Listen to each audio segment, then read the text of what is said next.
Well, I hope you have a better understanding of why we're protesting HB 5312 and why we're asking you to call the senators, preferably the Democratic ones, and asking them to vote no. I find it amazing that so many people are willing to take the voice of the union and union officials. Sure. And I'm wondering why I feel so. However, if you read between the fine print, you will find they say one thing and do something else. In fact, this is only the beginning of where they intend to go.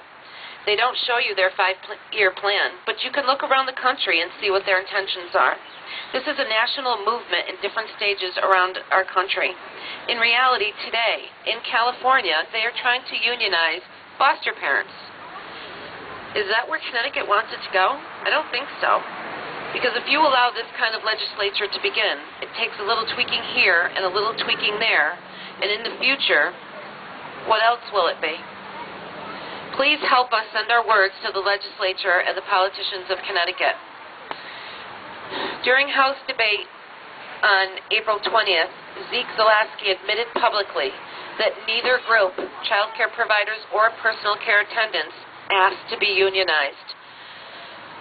However, he quoted saying that he feels unionization gives him a voice, so he assumes that we all must need that voice.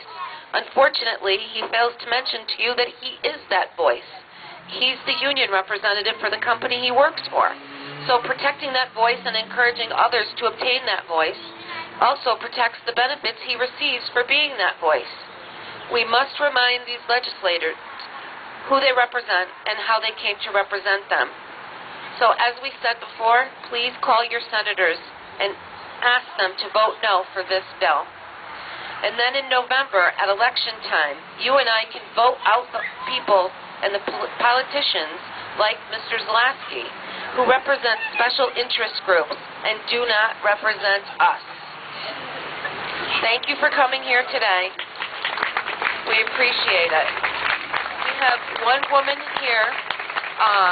We do have the attorney for one of the lawsuits that we're doing, Debbie Stevenson, who'd like to say a few words before we leave.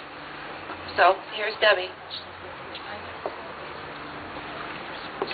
Hi, thank you very much. I just wanted to let you know that we did file a lawsuit and against Executive Orders 9 and 10. We did file a lawsuit against Executive Orders 9 and 10. That is progressing. We have a hearing on May 7th next week.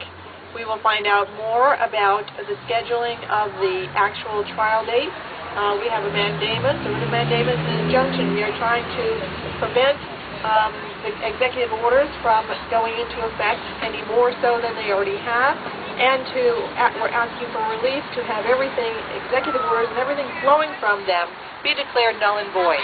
And in our opinion, the legislation that is being proposed is a direct result of the executive orders and should also be declared null and void. So stay tuned. We're still fighting this, okay? Thank you.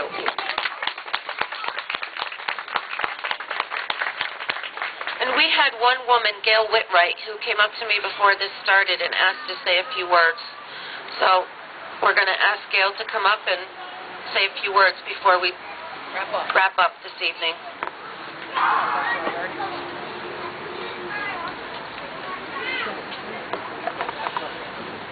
My name is Gail Whitwright. I'm a Connecticut teacher. My mom started the Jack and Jill Nursery School in Cheshire 58 years ago. The bureaucrats and politicians weren't there in 1954 when she started her school with one child. The bureaucrats and politicians weren't there when my father worked tirelessly turning our barn into a beautiful school on the hill. The bureaucrats and politicians weren't there when my mother and father worked 12 hours a day for 60 years. So don't come now and tell them how to run their business.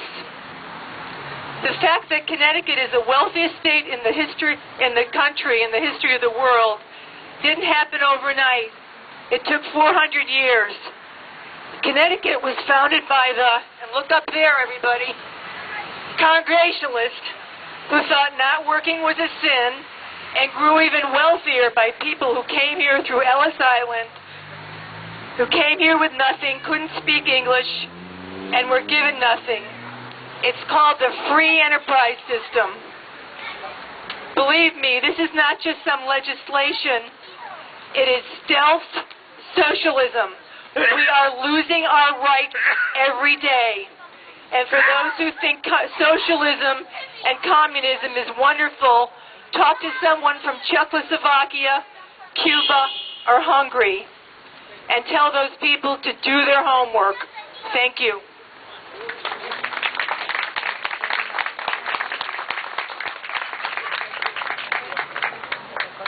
Dr. O'Reilly. Well, for those who don't know me, I'm Joe O'Reilly. I'm the school superintendent. I got a very short message, and I think perhaps a closing statement.